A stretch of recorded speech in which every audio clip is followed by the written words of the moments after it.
जय श्री गणेश। वो कहते हैं ना, किसी काम को करने से पहले श्री गणेश जरूर करना चाहिए। Wedding invitation. ब्रीड यानी दुल्हन नंदिनी कुमारी। ग्रूम यानी दूल्हा त्रिभुवन मौर्य। नंदिनी वेड्स त्रिभुवन यानी नंदिनी का शादी त्रिभुवन से हो रही है। आप सोच रहे होंगे ये कौन है? तो ये हम हैं, यानी मनदीप मौर्य, जिन्होंने इस वीडियो का डायरेक्शन दिया है। कैमरामैन, एडिटर हैं, कलर करेक्शन है, ऑडियो और पोस्ट भी इन्होंने किया है। और ये हमारी फैमिली है, जिसमें हमारी मम्मी पापा हैं, भाई हैं, फुआ हैं, और ये वो लोग हैं जिनकी शादी है, त्रिभुवन और नंदिनी।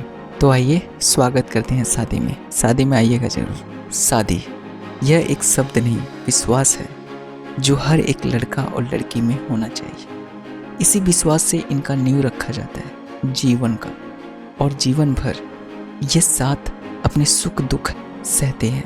ये दिन सबके जीवन में आता है। शादी सिर्फ शादी नहीं, यह एक त्यौहार है जो होता तो एक बार है, पर इसका असर जीवन भर रहता है। तो चलिए बताते हैं गांव में शादियां कैसे होती, और शादी की वो सारी चीज़ें बताएंगे जो रस्में हैं जो गांव में मनाए जाते हैं। तो चलिए स्टार्ट करते हैं खाने में वैसे शादी में शुद्ध खाना बनाना चाहिए, पर कुछ लोग हैं जो उनको मांसाहारी खाने का पसंद है, वो वेज नहीं नॉन वेज खाते हैं। तो शादी में बना है मछली, चावल और सलाद, और ये सभी मेहमान हैं जिन्हें खिलाया जाता है बैठाकर। और ये अभी रिश्तेदार खा रहे हैं, फिर गांव के लोग खाएंगे, फिर आएंगे बाराती जो दूल्हे के साथ आते हैं, उनके गांव के लोग, उनके रिश्तेदार, वो सारे बैठ के खाना खाते हैं। किसी ने बहुत अच्छी बात कही है कि शादी में बने खाने के कभी बुराई नहीं करनी चाहिए, क्योंकि एक बेटी का घर बसाने में एक पिता की पूरे जीवन की कमाई लग जाती है। वैसे तो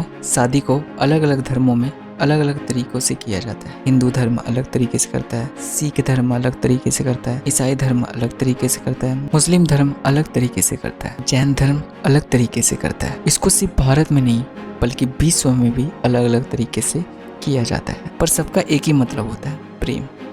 प्रेम यानी प्यार, एक दूसरे के प्रति प्यार, इज्जत और भरोसा।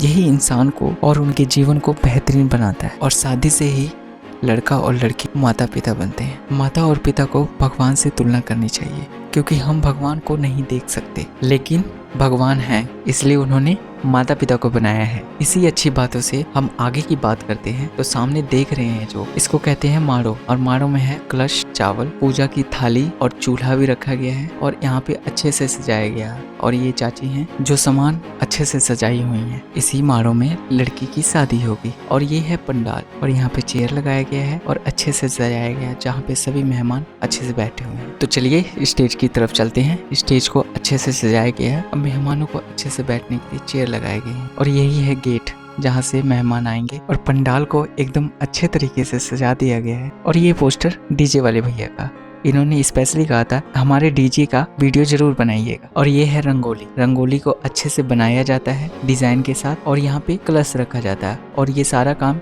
स्टेज पे हो रहा है। और यहीं पे बर्तन रखे गए हैं पूजा के लिए, तिलक भी चढ़ाया जाएगा। और गाँव के लोग भी आ गए हैं, और सारे मेहमान भी आ गए हैं, और इंतजार है बारात की। तो लीजिए बारात भी आ गई, और बारात के साथ आती है डीजे, जहाँ पे लड़कियों को नचाया जाता है। वैसे तो लड़कियों को नचाना गलत है, पर कुछ लोग हैं मनोरंजन के लिए नचाते हैं, और ये सब यूपी बिहार में आम बात है। और यहाँ पे अभी लड़कियां नहीं हैं, तो सारे मेहमान जो हैं, जो बाराती के साथ आए हैं, वही सारे लोग हैं जो मिलके डांस कर रहे हैं, और डांस करते हुए, नाचते हुए इस बारात को लेके आते हैं, और बजाते हुए बांगरा भी लेके आते हैं, जो अच्छे से बांगरा बजाते हैं। और लीजिए दूल्हे की गाड़ी भी आ गई, और सारे मेहमान आ चुके हैं पंडाल में, और सभी लोग गाते बजाते हुए और डीजे के साथ डांस करते हुए यहाँ पे सभी इकट्ठे हो गए हैं। और दूल्हे को गाड़ी से उतारकर उन्हें गोद में उठाकर स्टेज पे ले जाया जाता है, और वहाँ पे बैठाया जाता है, और यहीं पे चढ़ाया जाएगा तिलक, जो तिलक का सारा सामान सजाया गया है, जो पंडित जी के द्वारा पूजा पाठ भी किया जाएगा। वैसे तो हर शादी में ऐसे इंसान मिल जाएंगे जो न्योता लिखते हैं, किसने क्या क्या दिया, कितना दिया, सब लिखा जाता है। वैसे तो पंडाल में सारे लोग आ चुके हैं, गांव के लोग, मेहमान, सभी लोग आ चुके हैं, और यहीं पे होगा तिलक। तिलक में पूजा पाठ होता है पंडित जी द्वारा, और पंडित जी ही बताते हैं सारी रस्में कैसे पूजा पाठ होगी। और यहीं पे दान दहेज की भी बात की जाती है, कितना दहेज है, लड़के को लड़की वाले कितना देंगे, कि वो यहीं पे होती है सारी। जो भी दुल्हन के पिताजी हैं वो अपनी खुशी खुशी जो भी दान दहेज देना होता है वो देते हैं। और पूजा पाठ हमने देख लिया, अब आगे की तरफ चलते हैं और चल के देखते हैं कि हमारी बहन है जो वो तैयार हुई हैं कि नहीं। और यहाँ पे दुल्हन जी तैयार हो रही हैं, सभी लोग हैं उनको तैयार कर रहे हैं अच्छे से। और यहाँ से उनको लेके जाया जाएगा स्टेज पर, दुल्हन को ले जाया जाएगा स्टेज पर। सभी लड़कियां हैं, उनकी जो दोस्त हैं वो सारी लेके जा रही हैं स्टेज पर। और साइड साइड में जो चुनरी पकड़ के खड़े हैं वो दुल्हन के भाई हैं। और ऐसे ही आराम से फोटो खींचते हुए और उनको लेके जाया जाता है स्टेज पर। और स्टेज पर ही होगा सारा जो भी है आगे का रस्म होता है, जो जैसे कि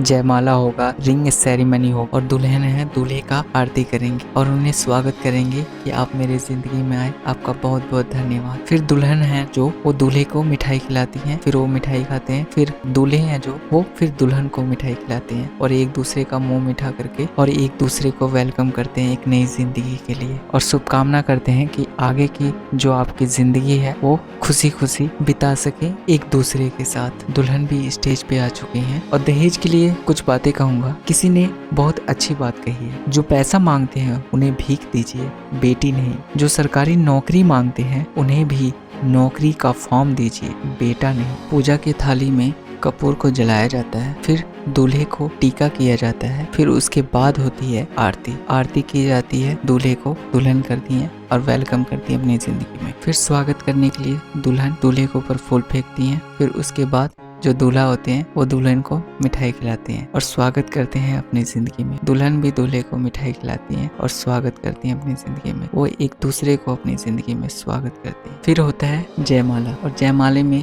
पहले दुल्हन होती है, वो दूल्हे को माला पहनाती हैं और सभी लोग फूल फेंकते हैं। फिर दूल्हे दुल्हन को माला पहनाते हैं और सभी लोग फूल फेंकते हैं। और ये था जयमाला। जयमाला भी अच्छे से हो गया, आरती भी अच्छे से हो गया। जितने भी रिश्तेदार आते हैं, गांव के लोग आते हैं, उस माहौल को अच्छे से देख रहे होते हैं। अब इसके बाद होती है फोटो शूट। जितने भी लोग आते हैं, जितने भी मेहमान होते हैं, वो सारे दूल्हा दुल्हन के साथ फोटो शूट करते हैं। अब ये दूल्हा, ये फैमिली, उसके सारे रिलेटिव, माता पिता, जो भी बड़े पापा हैं, उसके मामू हैं, दुल्हन के उसके फूफे हैं और ये हम हैं। और ये सभी लोग हैं जो एक एक साथ फोटो शूट कराते हैं। और सभी फोटो शूट कम से कम 2 घंटे का होता है। 2-3 घंटे कब बीत जाते हैं पता भी नहीं चलता। ये हैं दुल्हन के भाई, दुल्हन की सहेलियां, और दूल्हे की सहेलियां जो हैं वो दूल्हे जी को गिफ्ट देती हैं चॉकलेट, और वो चॉकलेट सारा सेलिब्रेशन करते हैं। इसी सेलिब्रेशन से ये शादी होती। और ये हमारी फैमिली है, मम्मी पापा हैं, भाई हैं और हमारी फूफा हैं। और फिर होती है रिंग सेरेमनी। रिंग सेरेमनी होने के बाद ये कार्यक्रम खत्म हो जाता है फोटो शूट का। फिर दुल्हन जाती है माड़ों में, जहाँ पे उनकी शादी होगी। और माड़ों में ही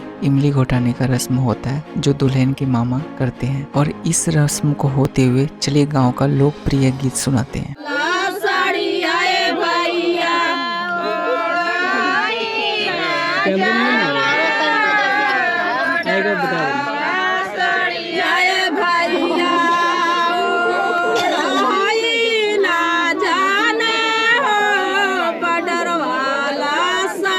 अब रात के बज गए हैं 3:15, मॉर्निंग का समय है। और कहते हैं कि माँ बाप की वो छोटी सी गुड़िया कब बड़ी हो जाती है, अपने बाप के सर पर बोझ बन जाती है। माँ बाप के पसंद किए हुए लड़के से पसंद करके देख सुनकर शादी कर लेती है। पर जब बात आती है विदाई की तो उसे पता चलता है उस माँ बाप को छोड़कर जाना है जिन्होंने उसे पाल पोस कर बड़ा किया है। उस घर को छोड़ के जाना है जहाँ पे खेल कूद के बड़ी हुई। ये सोचकर वो बहुत रोती है, पर चाह कर भी कुछ नहीं कह सकती। रिवाजी कुछ ऐसा है, जीवन का सफर कुछ ऐसा है। और इसी माड़ों में होते हैं अग्नि के 7 फेरे। अग्नि के 7 फेरे के साथ दूल्हा दुल्हन बैठते हैं और 7 कसमें खाते हैं जो एक दूसरे के दुख सुख में हम साथ रहेंगे। उसके बाद दूल्हा दुल्हन के गले में मंगलसूत्र डालता है और मंगलसूत्र के रस्म के बाद फिर दूल्हा दुल्हन के मांग में सिंदूर डालता है। और सिंदूर का रिवाज एक काफी पवित्र माना जाता है हिंदू धर्म में। और लास्ट में सबसे अनोखा रस्म मनाया जाता है जिसमें लड़की है दूल्हे को चावल चढ़ाती है। शादी से जुड़े सभी रस्मों के बारे में हमने बता दिया। अब आप लोग कमेंट करके बताइए कि आपके गांव शहर में कैसी शादियां होती हैं। शादी में आइएगा जरूर।